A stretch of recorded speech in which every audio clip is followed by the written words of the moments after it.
Good afternoon, ladies and gentlemen, and welcome to this thought-provoking podcast episode convened by South Asia Research Institute for Minorities.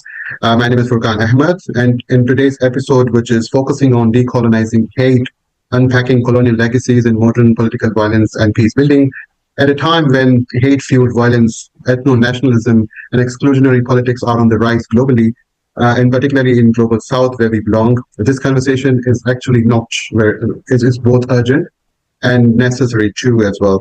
So according to the United Nations report that hate speed and incitement increased by over 30% in South Asia since the year 2020, often targeting marginalized communities through political and religion narratives. These roots of animosity are not new to anyone. They are often traced back to the colonial legacies of divide and rule agenda, administrative apartheid, and epistemic control. So to help us understand this notion today, we will critically engage with the reality, and we have the company of Usman Shamim Siddiqui, who is a Commonwealth Fellow at the University of Stirling from United Kingdom, and who is currently working in the capacity of lecturer in politics and peace studies at the University of Okara. I know Usman Shamim for a long time, and I always admire his academic relevance and his substance that he brings to the academia. So to begin with, Mr. Usman brings together scholarly insight and lived experiences working together at the intersection of post-colonial politics, peace building, and conflict resolution. His academic path also includes doctoral research at UMT, Pakistan, where he focuses on transformation and inclusive governance. So without wasting your time, Usman, first of all, thank you so much for providing your valuable time at such a short notice. Since I described earlier that I've known you for a long time and I've always admired your academic relevance, you have had an academic journey from Pakistan to the United Kingdom, engaging with both theory and practice. Could you please reflect on how this journey has shaped your approach to peace and justice work? Like, what was your motivation to do that, first of all? And what's your vision moving forward in terms of bringing nexus of policy, academia, and grassroots change? Thank you, Furqan, for having me on your podcast, and a very good afternoon to you and the audience. As you have mentioned in your introduction, that my academic experiences have taken me to places such as Europe, specifically UK. I was a Commonwealth scholar, and being heavily funded scholar by the British government. The best part of me in UK was learning about the general social manners that involve saying thank you and sorry and excuse me in general interaction. And my first-hand experience with hate speech comes with a camera in my hand and a family of tourists, British white tourists, believing that I took pictures of their family. And while proving my point that I didn't take pictures of their family, I realized that those manners that I spoke earlier about were kind of a debt that was not paid, that is still there. And I believe that incident, that family turning away and never looking back, made me realize that how important it is to understand how hate speech works and what are the mechanisms that sustain such hate speech and such verbal and non-verbal patterns of hate speech. So my experiences have given me a perspective to look into this more deeply, and that is why most of my research revolves around the coloniality, how it works, and what are the patterns that we can take to decolonize our thoughts and minds. So thank you for having me on your show. Thank you. Thank you so much, Usman, for walking us through your academic journey. And yeah, you certainly could be a role model for your students and also for your peers as well, like how to cope up with the environment of. I know when you study, people do have a different perspective and different narratives regarding our region as well. So I know it must be a very rejuvenating process that you've gone through. So now quickly move on to the theme that we're discussing today. To begin with, Like, could you share your perspective on how colonial legal administrative frameworks, such as like the judiciary systems that exist in our society, in our culture, or citation laws, continue to shape how modern states regulate or even promote hate speech and political exclusion that we are experiencing right now?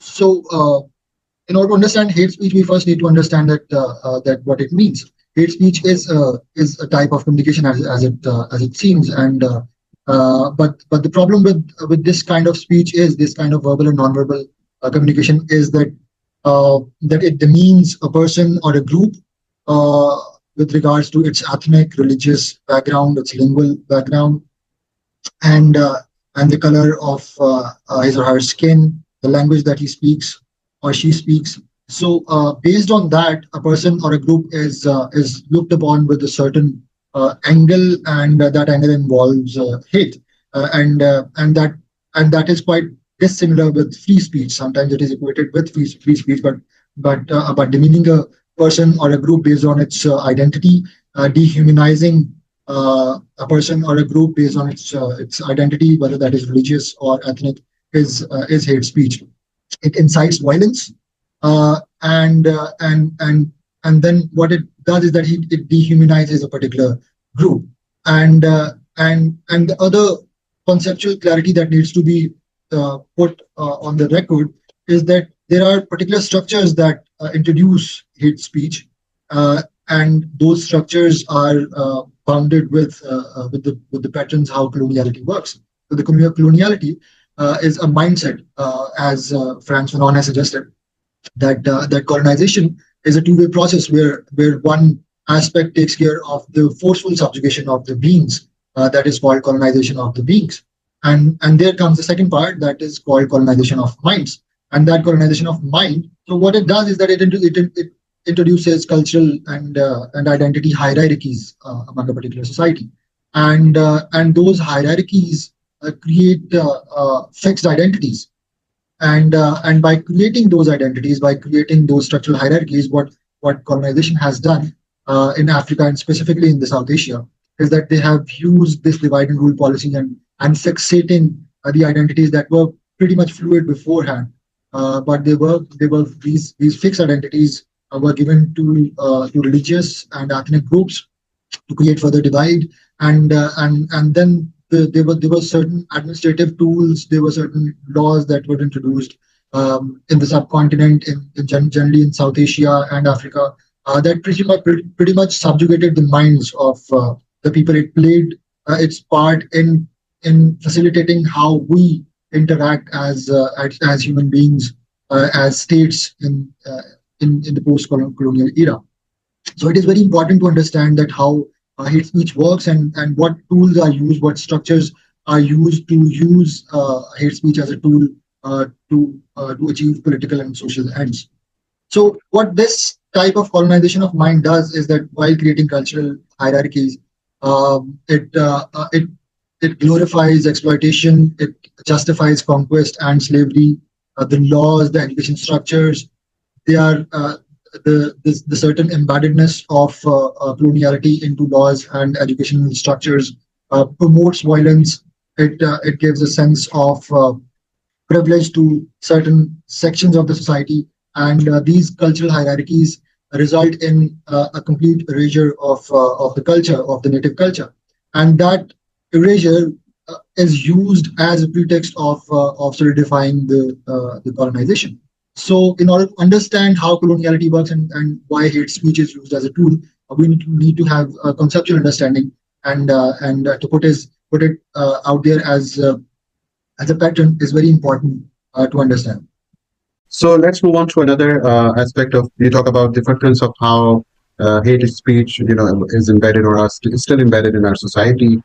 In your peace building work and academic research, what does decolonizing peace building mean in practical terms, especially in the context of what is happening in our region today? Like, I mean, you know the areas that you can touch upon. I don't have to necessarily like talk about those famous issues that are being discussed right now. So how can we actually build local legitimacy in conflict resolution efforts. And then the sort of administrative and legal measures that are taken as part and parcel of coloniality.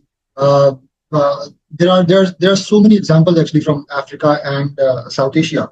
The introduction of Indian Penal Code, Criminal Procedural Act, and then the Criminal Tribal Act during the colonization period involved involved identifying certain around 200 tribes as criminals, and unfortunately, even in post-colonial South Asia, these patterns still exist. Recently, there are examples from Pakistan that the very infamous FCR, FRC, so there are recent examples from Pakistan when the FRC was recently decommissioned and it was taken out of the legal structures of Pakistan in 2018. So these are all colonial structures that are still in place, and sometimes they are converted into new laws with the same mindset of colonization, similar to what I mentioned earlier, that the Criminal Tribal Act during the colonization period of South Africa, specifically the Indo-Pak region. It was halted and it was abolished in the 1950s, in early 1950s, the act specifically, and but it was introduced with a new cover in 1959 in India with Habitual Offenders Act. So that still identified as a complete race, a complete social class, as complete identity as criminals, and it involved patterns of subjugation, and it objectified and criminalized an entire tribal belt. So these type of patterns, these types of legal measures, these types of administrative measures are still taken in order to control the popular dissent, and they are used as a political and social tool to subjugate identities. There are examples from Bangladesh and Sri Lanka as well, where majority uses certain legal and administrative measures to solidify its hegemony over the minority or the marginalized class. So there are examples available from South Asia, from South Asia in general, and specifically from Pakistan and India, Bangladesh and Sri Lanka, that these patterns still exist, and we need to first identify these patterns and then work to uproot these patterns, because normally masses do not understand and they just follow the patterns because the patterns of colonization use such tools to not only solidify their control, but also to exploit the marginalized. So I think that's my take on the question. Thank you. And then there are certain examples from South Asia, such as a national register for citizens and citizen amendment acts. These are the types of legal measures. These are the types of administrative measures that what they do is that they identify a particular social class, a social unit, a social group as criminals, and this criminalization of identities is against the democratic principles. They promote the hegemonic tendencies within the society. They destabilize society at its core. So it is very important to understand these types of legal measures and work against them. Thank you. Thank you so much, Usman, for providing the detailed purview of the administrative and legal frameworks that are embedded in our society, especially during the colonial era, and then we are still carrying out the legacies of those footprints in our legal and administrative system, and it will take a huge amount of time to perhaps replace those those elements from our legal and administrative structures. So moving forward, I will talk about, like, in your peacebuilding work and research, academic research, what does decolonizing peacebuilding mean, and in practical terms, especially in the context of what is going on in the entire region. You gave away the examples of Sri Lanka, Bangladesh, India, Pakistan. Like, how can we build local legitimacy in conflict resolution efforts? So that's a very important question, and the answer of this question involves who defines peace, and whose voices do matter.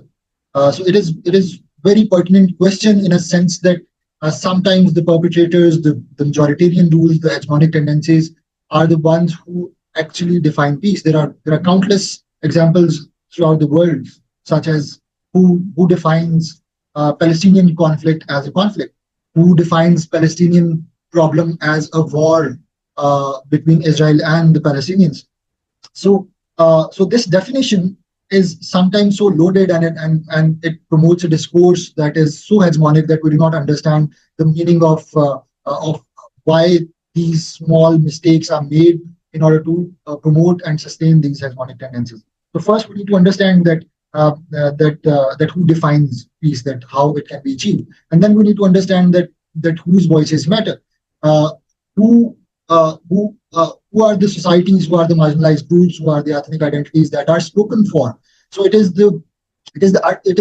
a problem with the South Asian cultures, with the South Asian approach to mitigating these conflicts, to how we build peace around societies, and NGOs and states working for this purpose do not understand that how important this question is, that whose voices matter. So the indigenous voices, the indigenous knowledge, the indigenous structures, the subaltern gaze over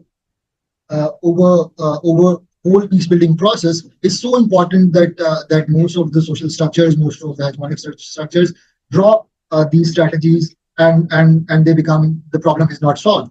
And these are the problems with the existing structures of peace building within South Asia. Thank you so much, Usman, for gave away your suggestions on whom do we consider look at when it comes to deciding or the process of peace building. Right? You rightly indicated that these indigenous communities or their voices needs to be understood or needs to be heard in terms of policy making, because they are, for me, the sons of the soils, right? And they basically uh, have been there for from the very beginning. So moving on to another like a structural question, given the persistence of like I mean you've defined how hate has been embedded and is now structurally being practiced in most of our regions, most of our countries, right? Given the persistence of structural hate with modern political institutions such as majoritarianism, authoritarianism, right, and these connotations, like what institutional or legal reforms would you suggest to ensure the safety and dignity of religious and ethnic minorities in fragile democracy? You talk about giving space to the voices of indigenous communities. So I'll be specifically wanting you to respond to the questions of how can we ensure the safety and dignity of religious and ethnic minorities in fragile democracies. It's a very important question, and I would again emphasize on the fact that involving and recognizing indigenous knowledge is a very important tool to understand how peace building works in conflicting societies. And this marginalization can end when we recognize that there are inner voices, there are marginalized voices that are not being heard, that needs to be heard as early as possible, and the majoritarian voices should not be taken for the voices of the marginalized. So marginalized are the ones; those are the indigenous societies that their knowledge base is so important to incorporate in the whole discussion of peace building and whole scenario. And by fitting these ideas, by acknowledging that there is an indigenous knowledge, there is an indigenous voice that is unheard, is a very important point. The second most important point is that involving the local people in the peace building process. When peace is a structure as alien as anything, I would highly be critical of any peace building policies, any peace building effort being sustainable when there is no local ownership, and this understanding is a part of a problem and a solution as well. So when you involve locals in peace building processes, when you understand their viewpoints, when they understand each other's viewpoints, the outcome can be a better social structure. Thank you so much, Usman, for your response over how we can tackle these political institutions or bring those legal reforms in practical means. So finally, people always look at South Asia as a as a model to learning from us, right? Because we are a region that is very complex in terms of its how they are going about business, on how they are doing things in terms of addressing such profound challenges. So especially around those community resilience that you talk about, like having the sense of dialogue and communication. Like there's often talk of learning from South Asia, especially around community resilience and pluralistic traditions. Right? From your research, what regional policy mechanisms could be harnessed to counter colonial era divisions that are still fueling ethnic violence even today? So the conflicts in South Asia, such as Kashmir and Balochistan, they predominantly sustain because the local voices are not as heard as they should have been, and then the most important part is that the whole erasure of cultures creates animosities among identities. The Kashmiri voices, while remaining unheard, also involve the erasure of their arts and crafts, and using arts and all forms of arts, local storytelling, local narrative building, local narratives. While they are unearthed, there's a lot more chances that majority can understand how a minority feels. So by involving these local identities, these marginalized identities, it gives us a sense of pride, and they reclaim their dignity by involving such small acts. So if peace building is a product that needs to be achieved, it has to be understood that and there are certain administrative measures that can be taken to promote a peace building process. First one is decentralization. So the more decentralized the administration is, the better there's a better chance of involving the local identities, local marginalized communities. And when that decentralization works, there comes involving the local narratives into the account, and understanding the erasure of a culture and reviving that culture gives a sense of pride, and they reclaim dignity.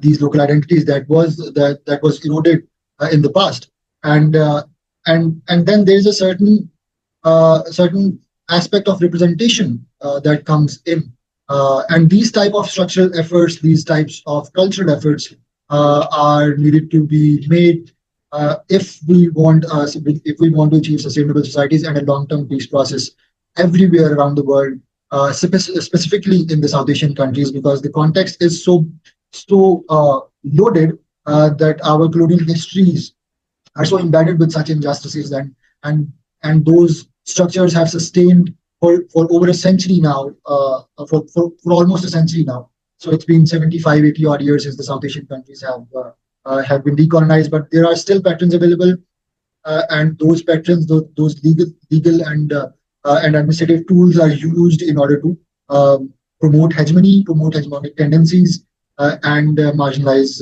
certain identities. So if we want to achieve a sustainable social structure and social governance, these efforts are to be put in if there is a chance that we can achieve certain objective with the peace building processes in the South Asia. Thank you.